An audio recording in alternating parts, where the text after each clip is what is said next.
Hello. Good morning. Good to see you. Thank you. My question for you today is related to current events. Obviously, the state of Minnesota is experiencing a certain amount of unrest. As of today, there's been two law enforcement or two shootings involving law enforcement officers. You know, particularly all of it centered around the attempts of ICE to find and remove illegal immigrants from the state and from those cities. Obviously, the country is in a bit of uproar about what's going on, and you know, it's highly polarizing. I thought it'd be helpful for you to just walk us through as Christians how we should think about these things. I'm not asking you to litigate what's taking place, because obviously we don't have all the facts. We have snippets of videos at best to try to see what's going on. Right. So I think it would be foolish of us to try to say what was and was not warranted. But I'm just thinking about, you know, as we watch these things unfold, we're seeing two image bearers killed.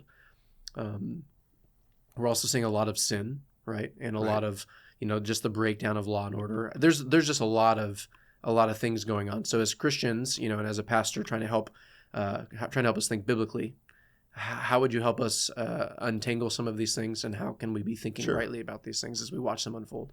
Well, I think the tragedies that are unfolding are elements of a society that's suffering from its abandonment of biblical truth and principle. And so I think it's important for us to recognize the source of these things, the source of quarrels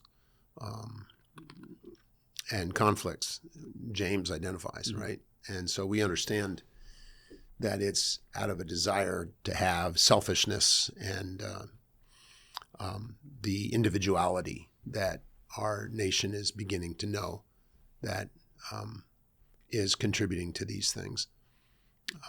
And then the intemperate responses by authorities can also be a contributing factor. So I think as you approach it initially, you have to definitively and intentionally avoid any kind of political instinct and allow yourself to be politically motivated by this, whether Republican or Democrat or whatever, anarchist or, you know, legalist. Whatever your leanings whatever, might be. Whatever it may be, that you don't make decision on these things or draw conclusions on these things based on political ideologies, nor any kind of tribal loyalties, right, that often exist in these kind of discussions. So we need to make sure that we're biblically processing, biblically thinking, biblically responding to these kinds of things. And of course, as you mentioned, anyone made in the image of God is of value, and any death is tragic. God is on record in Ezekiel saying, I take no pleasure in the death of the wicked, and therefore no one should take any pleasure in someone dying, whether or not they're guilty of a crime. That is not something that any Christian should ever take delight in. So I think that's important. The sanctity of human life is important as a priority for us, for everyone. If any life is sacred, all life is sacred. And so we have to be careful. In Proverbs chapter 24, in verse 11, there is this sentiment that needs to prevail, I think, as we look at even the evildoer. Proverbs 24, verse 11, rescue those who are being taken away to death, hold back those who are stumbling to the slaughter. Okay, so that's the aspiration, that no one would die in the midst of even the pursuit of their wickedness, if that is indeed the case, that we don't delight even in that. So we can't have that notion, well, you know, he deserved it or anything like that. That's outside the lines. You know, I think one of the principles that we also have to emphasize is that authority is God-given. Let's read again Romans 13, 1 through 4. Romans 13, beginning in verse 1. Let every person be subject to the governing authorities. For there is no authority except from God, and those that exist have been instituted by God. Therefore, whoever resists the authorities resists what God has appointed, and those who resist will incur judgment. For rulers are not a terror to good conduct, but to bad. Would you have no fear of the one who is in authority? Then do what is good, and you will receive his approval, for he is God's servant for your good. But if you do wrong, be afraid, for he does not bear the sword in vain.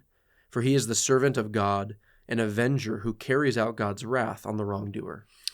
So this means that government has the right to use lethal force in the avenging of wrong. Bearing the sword is a reference to the fact that they are armed. Now, we don't carry swords around anymore. They carry handguns, right? So those who are authorized and trained by our government to exercise force have the right to do so, providing that the person against whom they are using the force has done something worthy of that kind of avenging. They must have been an evildoer who has done wrong. Right.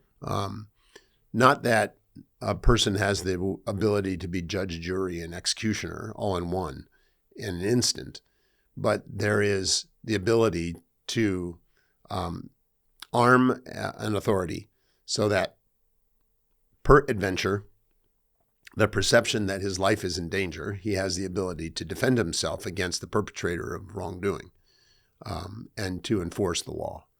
I don't think that a law enforcement officer should be free to shoot someone if that law enforcement officer's life is not in danger, or the danger or the lives of others are imminently in danger by the actions of the person that he shoots. So you can't be shot because you throw a rock through a window. Right. You can't be shot because you're holding onto a sign and yelling. You can't be shot for any of those kinds of things. Peaceful protest should be permitted. So if a person is opposed to what the government's doing, they have the right to express that view, but it needs to be peaceful. Right. It can't be something that they get physically into the face of the officer or somehow threatening the officer. And certainly if you have a handgun and you pull it, then if you get shot, then that's would be considered a justifiable shooting. We don't know what the situation is there. I think the facts aren't all in yet. Right. So we should not draw a conclusion as to who is guilty and who is innocent in the matter. And so I think that we have to be careful, because even though they are allowed to bear the sword or carry a weapon, that does not justify excessive force. In Proverbs 17, verse 15, the scripture gives to us a notion on this. This is Proverbs 17:15. He who justifies the wicked and he who condemns the righteous are both alike an abomination to the Lord. Right? So there needs to be a care that we're not justifying someone that did something wrong and condemning someone who has not done something wrong. Right. We have to be careful in that we need to reserve our judgment until the facts and due process has occurred, right? So jumping on a bandwagon, foaming flames of rebellion, protesting the excessive use of force is not something that at the outset of an investigation anyone should be prepared to do, nor should one be automatically justifying an officer who shoots someone. You can't just say, "Oh well, he was an officer; he has the right to do that." I don't think one should be too quick to justify anyone in the process, and thus we have to avoid jumping to conclusions.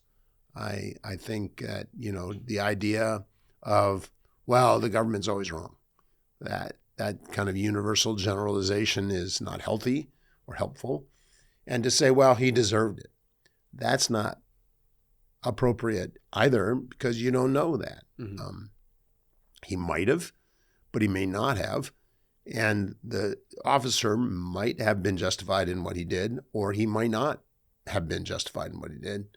Those are all things that will be forthcoming with competent investigation. But the Christian should stand back Mm-hmm. and pray for the government not to respond poorly to something like this, that God would assuage the tensions that are in the air, that those who are protesting would become sobered by this and willing to stay within confines of propriety. Right. In this. It is a religious principle that we have to respect the government, but it's also a democratic principle that we have the right to protest. Mm-hmm. So both of those are able to coexist if the protest is not something that is in violation of safety or Right. or propriety. Right. There needs to be some measure of restraint that are put into that. And then I think praying for this family, Mm-hmm. praying for the circumstances, for the people of Minnesota, for the leaders in Minnesota, Walz and this other mayor who are involved, Right. to not be standing with whatever the people do. Right. I mean, people are up in arms because people are blindly loyal to Israel, as an example. Mm-hmm. That whatever Israel's done, it's right. Right. Well, that's not right. Right. You can't do that. And for a governor to say whatever the people in my state do is right, they're free to do that, and I encourage them to do Right. that. That's fomenting anarchy, Right. and that's not something that's appropriate. There should be consequences to contributing to the division. Seditious behavior should be punished lawfully, and not just said, well, whatever. People have freedom, they do, but sedition is not one of them. Right. Right. So I think that the government has to take that seriously. And Yeah, it doesn't fall under their First Amendment rights. No. Right.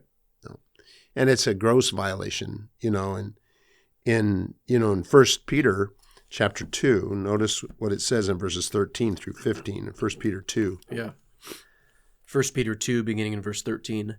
Be subject for the Lord's sake to every human institution, whether it be to the emperor as supreme, or to governors as sent by him to punish those who do evil and to praise those who do good. For this is the will of God, that by doing good you should put to silence the ignorance of foolish people. And I think that we need to really emphasize that that we need to be subject to our governing authorities. And a person who comes and breaks into FBI vehicles and pulls off weapons and destroys things and begins shooting and so on. Not that this man did that. Right. I'm just saying, just in general yeah. is not that's sin, mm-hmm. and it's a crime, and you can't justify that under any circumstance. It doesn't matter what happened. That's not something that's justifiable. There needs to be a respect for our government and a option to protest peacefully, and not with destruction or anything else. I think that if I stand there with a sign and say, don't violate the human rights of an illegal immigrant. Stop depriving them of freedom or whatever I might do. That would be fine. I mean, I could do that. I don't necessarily believe that, but right. But if I did, and I protested, and I stood on the sidewalk and I held that sign, there would be no problem. That's not evil mm-hmm. to do that. Mm-hmm. That's only voicing of an opinion. But it is evil to get in the face of a police officer, shove, and seek to rip out of their hands shields or guns or whatever, and certainly to shoot them or shoot at them. There are inevitable consequences to that kind of thing. Mm-hmm. So I think we have to be careful. Yeah, no, that's very helpful.